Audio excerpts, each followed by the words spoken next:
Meus amados irmãos, queremos saudar a todos com a paz do Senhor. Louvamos a Deus por esta oportunidade de estarmos aqui dialogando com vocês. Aqui quem vos fala é o pastor Daladia Lima, da Assembleia de Deus em Abreu Lima.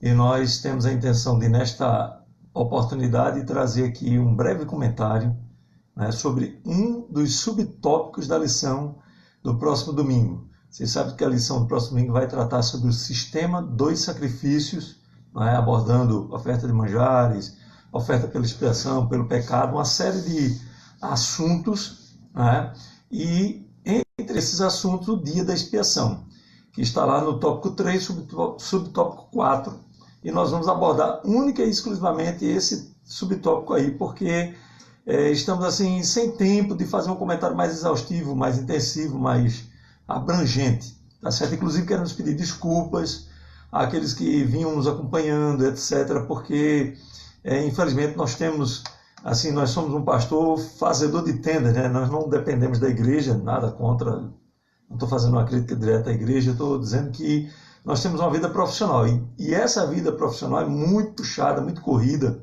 e nos deixa assim sem condições de dar uma assistência maior para poder disponibilizar estudos dessa natureza. Quando nós temos a oportunidade, nós primamos por um material de qualidade. E aí o que acontece?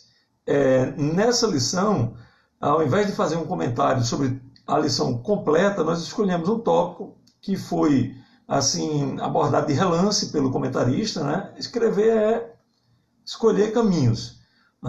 Infelizmente, algumas lições se estenderam bastante e outras, como essa, que deveria ter um foco muito mais detalhado, não houve tanto detalhamento. Não estou aqui criticando diretamente o comentarista. De repente, se eu fosse fazer a lição, eu escolheria determinados focos. Ele escolheu os dele, paciência. Agora, o que a gente não pode deixar é de perder essa oportunidade. Aliás, nós não vamos perder essa oportunidade. Nós não vamos deixar de aproveitar essa oportunidade para trazer aqui para vocês algumas informações sobre o Yom Kippur. O Yom Kippur é o ponto alto das celebrações de Israel, e era um dia sui generis, ao ponto do John Sittema. Depois você pode dar uma olhada nesse livro aí, encontrei Jesus nas festas de Israel, salvo engano o título do tema é esse. Ele fala que esse dia era chamado de O Dia, era aquela festa que era o ápice das celebrações israelitas. Nós queremos desde já agradecer a todos quantos estão aqui ligados conosco. A Ademar já aqui nos saudou com a paz. O Tiago Lopes, salvo engano, nos também saudou aqui com a paz. Tá certo? Que todos sejam bem-vindos aqui a esse espaço aqui que se organiza aqui virtualmente para nós confabularmos. A intenção é aprender. Eu digo a vocês o seguinte, eu estou saindo desse trimestre com uma abordagem totalmente diferente. Não tenho vergonha nenhuma de dizer isso. Aprendi bastante, mas bastante mesmo. Não apenas com a lição, com a leitura, pesquisa, você vai lendo, vai pesquisando, procurando entender uma determinada situação, e aí você acaba crescendo, do ponto de vista intelectual. Tá certo? Obviamente, ainda tem muita coisa que eu preciso aprender, tem muita coisa que eu não consegui entender. Isso aí a Bíblia é impossível você conseguir entendê-la em toda a sua plenitude. Além do mais, é um assunto complexo como esse. Tá certo? Nós, na medida do possível, procuramos ajudar, como estamos ajudando aqui os prezados irmãos que estão aqui prestando atenção a esse rápido comentário. Queremos saudar aqui também o nosso irmão Wellington Dias, com a paz do Senhor. Deus te abençoe, querido. Então, como eu dizia para vocês, o nosso foco é pegar aqui o dia da expiação, tá certo? Terceiro tópico da lição, quarto subtópico, ok? O dia da expiação.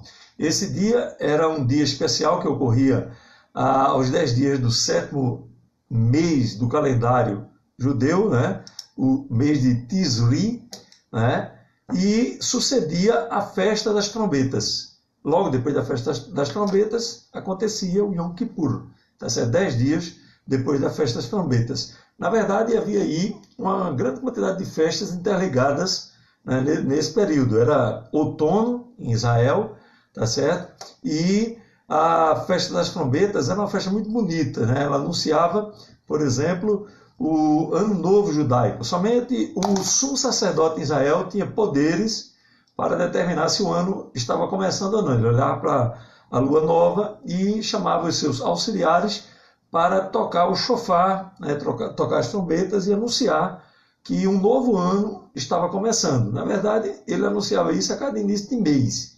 E na festa das trombetas começava aí um novo ano, que era o Rosh Hashanah. Lembrando que Israel tem 2 calendários: calendário civil, calendário religioso. Ok, gente?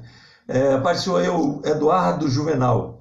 Nessa festa do Yom Kippur havia alguns passos, né? Alguns elementos, algumas características, e nós montamos um infográfico com 8 páginas, tá certo? Em alta resolução. Foi intencional isso. Pode dar um engasgo aí em alguns celulares mais antigos ou com pouca memória, mas nós não tivemos opção, porque a nossa intenção era trazer um material de qualidade, né? Qualidade gráfica, dentro das nossas limitações. Eu não sou especialista na área, me confesso que eu não sou especialista, minha área é programação, né? E aí o que acontece? Na medida do possível, nós trouxemos boas imagens, pesquisamos boas imagens, fizemos uma montagem bem interessante, na minha opinião, na minha modesta opinião, para que o professor possa mostrar aos alunos. Eu creio que os recursos audiovisuais são fundamentais para não apenas o aprendizado, como a retenção. Como nós já vimos aí, você pode dar uma pesquisada aí no blog, nós temos material de cunho científico, inclusive, sobre isso. A retenção aumenta com os materiais audiovisuais, tá certo? E se nós pudermos aliar um assunto como esse com o material audiovisual, os nossos alunos só terão a ganhar, os nossos professores também, todos aqueles que tiverem contato com esse material. Então havia o pré-requisito do ponto de vista do sumo sacerdote, tá certo? Ele oferecia um novilho pela expiação dos seus próprios pecados e da sua família e um carneiro para o holocausto. Daqui a pouco a gente vai ver em detalhes como cada um desses animais era sacrificado e etc. Por sua vez, a congregação de Israel oferecia 2 bodes para expiação e um carneiro para o holocausto, tá certo? Sendo que lá na frente nós vamos ver que esses 2 bodes não eram imolados. Ok, gente? Queremos saudar aqui ao nosso irmão Natanael Vieira com a paz do Senhor. Deus abençoe também, querido Senhor, por estar aqui na expectativa. Se vocês puderem, vocês que estão nos assistindo nesta noite aqui, puder compartilhar esse vídeo, façam isso, tá certo? Vai nos ajudar, vai ajudar outros. Eu fico feliz de ver alguém que está aprendendo. Eu já encontrei inúmeras pessoas não evangélicas que dizem que assistem os nossos vídeos. E aí, para eu testar, eu digo, qual foi o assunto? E o cidadão, a cidadã diz, o assunto foi esse, o conteúdo foi esse, gostei daquela sua abordagem a respeito desse assunto, daquele outro, e eu fico maravilhado, porque de que maneira eu alcançaria essas pessoas, né, a não ser por esse modo virtual aqui. Então, dados esses animais, um novilho e um carneiro pelo sacerdote, 2 bodes e um carneiro pela congregação geral, tá certo? Não sabemos como havia essa seleção, né? Quem da congregação se reunia, não sabemos se eram os cabeças. Eu não tive a curiosidade de pesquisar sobre isso, de repente até em algum outro lugar do texto, a não ser Levítico 16, vai falar sobre isso, mas eu confesso que não tive a curiosidade de pesquisar. A gente, infelizmente, não tem condições de pesquisar sobre tudo, mas a congregação dava esses animais. Não sabemos quem dava, né, esses animais, quem da congregação, ou se eram os líderes das tribos, de repente podia ser, mas enfim. Aí, com essa doação, começava o ritual, que tinha cerca de 12 passos. Nós anotamos aqui 12 passos, de repente podíamos desmembrar ou agrupar alguns desses passos, mas optamos por dividir em 12 etapas, tá certo? Então, a primeira etapa, o sacerdote iniciava a cerimônia se banhando completamente, né, e vestindo a sua túnica e os seus adereços, né? Mais adiante nós vamos enfatizar que somente o sumo sacerdote tinha acesso à tenda da congregação no momento em que ele iniciava esse ritual. Ou seja, todos saíam de cena, tá certo? E ficava só o sumo sacerdote, eleito para aquele ano. Inicialmente Arão, em seguida era escolhido dentre os sacerdotes, dentre os seus filhos, portanto, e seguia a tradição, né, indefinidamente. Ok, gente? Então, o primeiro passo era o sacerdote se banhar, se vestir na sua túnica, os seus adereços. Ele tinha uma tiara de ouro na testa com o nome Santidade ao Senhor, tinha peitoral com 12 pedras, cada uma simbolizando uma das tribos de Israel. Tinha o Urim e o Tumim, que eram duas pedras, né, que se supõe que tinha a letra Aleph e a letra Tav, que eram a primeira e a última letra do alfabeto hebraico, dentro dessa estola sacerdotal, em alguma região ali por trás dessas pedras, e ele pegava essas pedras e lançava a sorte.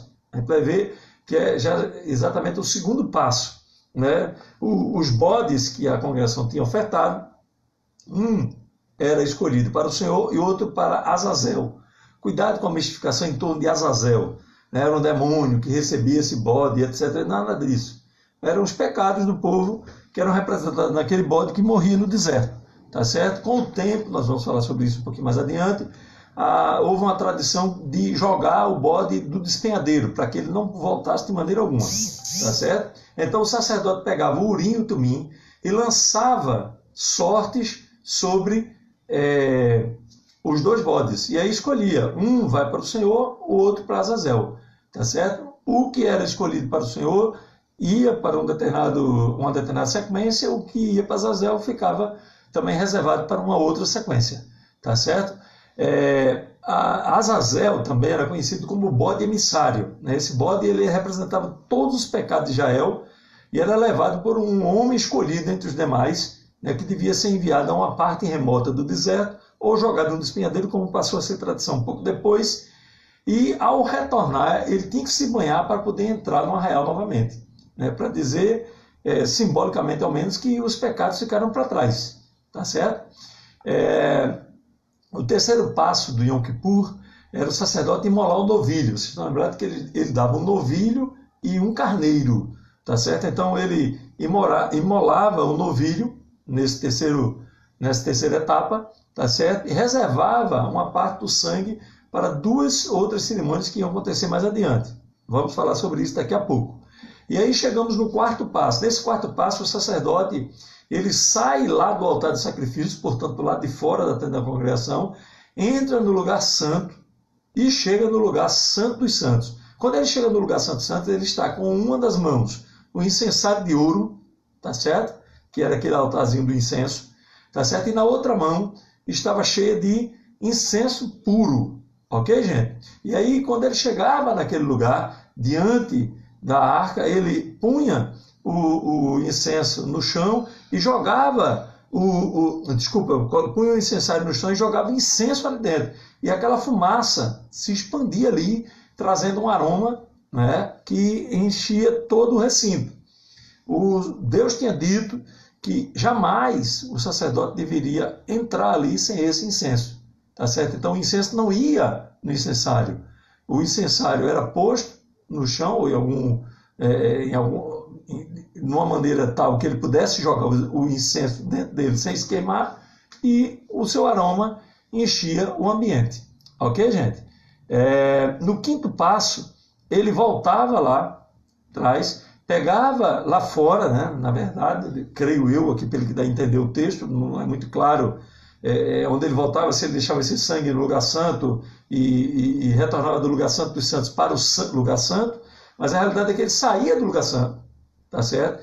Pegava o sangue do novilho que ele tinha imolado uma primeira vez, tá certo? E não sacrificava, presta atenção para esse detalhe, ele não sacrificava o novilho, ele apenas tirava o sangue daquele novilho e imolava, tá certo? E entrava uma segunda vez no lugar santo dos santos, tá certo? Aspergia esse sangue com os dedos para o lado leste, né? 7 vezes sobre o propiciatório e imediatamente ele saía, tá certo? Depois de aspergir esse sangue. Obviamente não era uma cerimônia muito rápida, né? Era uma coisa bem lenta, né? Bem sangrenta, inclusive, né? Os estudiosos especulam que molhava, né? Todas as cortinas, né? Quando ele espargia e balançava ali aquele sangue, tá certo? Molhava as cortinas exatamente para trazer a impressão, né? Daquele preço que estava sendo pago pelos pecados do sacerdote. O novilho era oferecido pelos pecados do sacerdote e da sua família, tá certo? E aí ele saía, né, e pegava um dos bodes. Vocês lembram que nós falamos que os bodes eram escolhidos com o Urim e o Tumim, provavelmente, eles eram escolhidos, lançados sorte, então nós só subentendemos que era com o Urim e o Tumim. Então o bode que era escolhido para o Senhor né, que foi escolhido, que foi oferecido pela congregação, ele era imolado como expiação pelo pecado. Agora, não o pecado mais do sacerdote nem da sua família, mas o pecado da congregação. E esse sangue era reservado. Atenção, esse bode, ele também não era sacrificado, queimado no altar. Ele era imolado, o seu sangue era recolhido, tá certo? E aí nós chegamos ao 7º passo, que era o sacerdote entrar pela 3ª vez. Preste atenção nesse detalhe, porque é muito importante, porque até esta lição eu acreditava que o sacerdote entrava uma única vez no dia da expiação, tá certo? Com a lição nós aprendemos que ele entrava 2 vezes, tá certo? Só que Levítico 16 e 15 dá a entender claramente que ele entrava uma 3ª vez, porque aí ele entrou a primeira com o incensário e o incenso, saiu, pegou o sangue do novilho, entrou uma 2ª vez para oferecer por ele e por sua família, saiu, imolou o bode, um dos bodes oferecidos pela congregação, tá certo? E entrou no Santo dos Santos uma 3ª vez. Então observe que na primeira vez ele mata o novilho lá no altar, entra, passa pelo lugar santo, chega no Santo dos Santos, tá certo? Mas aí ele não entra com sangue, ele entra com incensário, tá certo? Mas vai do altar de sacrifícios ao lugar santo. Sai do lugar santo e provavelmente retorna para o altar de sacrifício, pega o sangue do novilho, passa pelo lugar santo e entra no lugar santo dos santos, pela 2ª vez, tá certo? Retorna uma 3ª vez, imola o bode oferecido pela congregação e vem para o lugar santo dos santos, oferecer novamente sangue do bode sacrificado pela congregação. E ele faz novamente a mesma aspersão para o lado leste com os seus dedos 7 vezes sobre o propiciatório. No infográfico que disponibilizamos estão todas as referências para você poder conferir e acompanhar. E olha, eu não sou o dono da verdade. Se alguém de repente encontrar algum furo nessa sequência, por favor, deixa aí nos comentários, faça comentário aí na postagem do Face, faça comentário na postagem do blog, que nós vamos ter o prazer de corrigir. Sou o dono da verdade, tá certo? Eu apenas esquematizei aqui para ficar graficamente mais fácil de entender, tá certo? Qualquer pessoa que pegar vai ter a condição de entender, até uma pessoa que não tem um grande conhecimento teológico, tá certo? Então, posso ter errado, tá certo? Me baseei na Bíblia, mas é de alguma forma a minha interpretação, ok? E aí, depois dele oferecer esse sangue 7 vezes com os dedos para o lado leste, em cima do propiciatório, ele saía, tá certo? E aí nós chegamos no 8º passo, sumo sacerdote retornava ao altar de sacrifício e aspergia sobre as 4 pontas desse altar o sangue do novilho e do bode. Então ele fez isso lá dentro, tá certo? Do Santo dos Santos sobre o propiciatório e saiu. E agora pegou a parte do sangue que restou e aspergiu sobre o altar de sacrifício as suas 4 pontas. Tá certo? Obviamente não tem direção aí, porque as 4 pontas estão apontando para os 4 pontos cardeais. Ok? Em seguida, no 9º passo, ele impunha as mãos, ambas as mãos, o texto é bem específico, sobre o bode emissário, recitava todos os pecados de Israel, todas as suas transgressões, e enviava através de um homem, especialmente designado para isso, aquele bode, o bode para Azazel, o bode emissário, tá certo? Ele era enviado para o deserto, para que lá morresse e levasse o pecado do povo, tá certo? Ao voltar, como eu já disse lá no início, esse homem deveria se banhar antes de entrar no arraial de Israel, ok? E aí nós chegamos no 10º passo, a cerimônia ainda não terminou. O sumo sacerdote se despia das suas roupas, tá certo? Veja que ao entrar lá no Santo dos Santos, ele pegou o sangue e aspergiu. Pegou o sangue do novilho por ele, por sua família, aspergiu primeiro, né, antes do bode.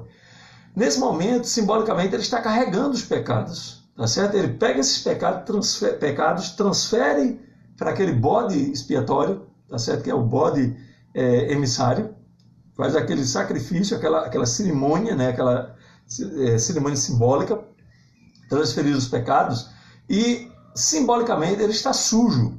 E aí o que é que ele faz? Ele se despe das suas roupas, se lava, tá certo? E se dirige ao altar de sacrifício novamente. E aí nesse altar de sacrifício o que é que ele faz? Ele pega lá os 2 carneiros, um que tinha sido oferecido pelo sacerdote, outro que tinha sido oferecido pela congregação. E pega esses carneiros, imola e sacrifica. Ok, gente? Então, novilho, bode, que foram mortos, seus sangues foram aspergidos sobre o propiciatório, foram aspergidos sobre o altar, não são sacrificados. Carneiro 1, que é oferecido pelo sacerdote. Carneiro 2, que é oferecido pelo povo, são imolados e queimados completamente. Tá certo? O 12º e último passo, as carcaças do novilho e do bode, tá certo? Cujo sangue foi aspergido sobre o propiciatório e aspergido nas 4 pontas do altar, eles são queimados fora do arraial, por um dos sacerdotes provavelmente. Em seguida, essa pessoa retorna, mas antes de entrar no arraial, se lava, tá certo? Para poder estar apto a entrar no arraial. Então estão aí os 12 passos, vocês poderão ver no infográfico lá no blog, www.daladierlima.com, vamos deixar o link aí direto, tá certo?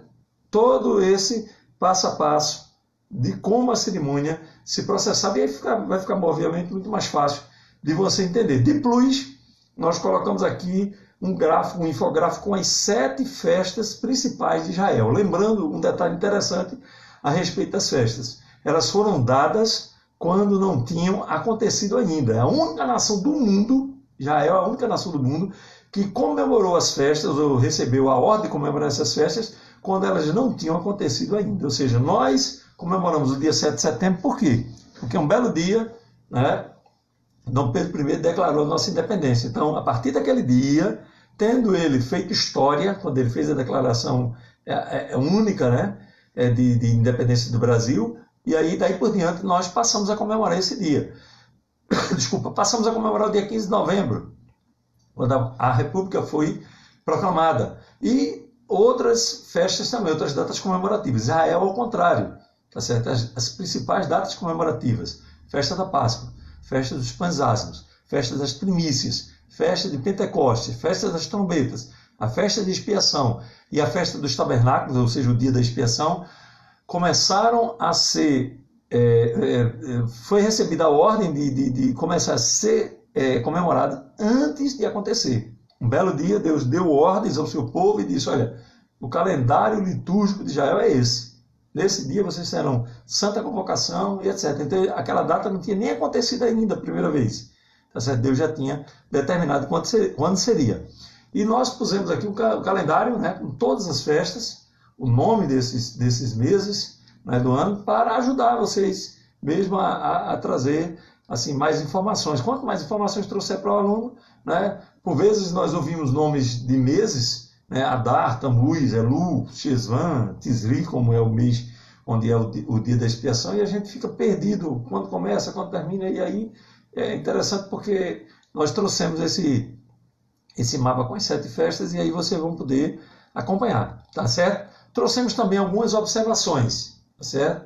Que são interessantes aqui para nós fixarmos melhor o dia da expiação. Ninguém, repito, podia entrar nem no lugar santo, nem no Santo dos Santos no dia da expiação. Então cai por terra aquela história da corda na cintura, né? Cai por terra. Se ele morresse, não tinha ninguém dentro para puxar, tá certo? Então, essa versão aí não se sustenta também por esse motivo, ok? Não havia como entrar. Era proibido, está aqui, eu botei a referência, Levítico 16, 17, tá certo? Todo o serviço era feito pelo sacerdote. Ele matava os animais, levava incensário, entrava, saía, e etc. Todo o trabalho era feito único e exclusivamente pelo sumo sacerdote. No ano de jubileu, que acontecia a cada 50 anos, havia uma cerimônia especial no Yom Kippur, tá certo? O sacerdote, ele tocava shofar lá no tabernáculo, tá certo? E aquele toque se espalhava por todo Israel. Então as pessoas ouviam umas às outras e iam espalhando, né, aquele toque bonito, era, com certeza uma cerimônia muito bonita, anunciando a libertação dos escravos e a devolução das terras que haviam sido dadas como penhor de alguma dívida. Então, passados 50 anos, voltava ou para a pessoa, se ela estivesse viva, ou para a família.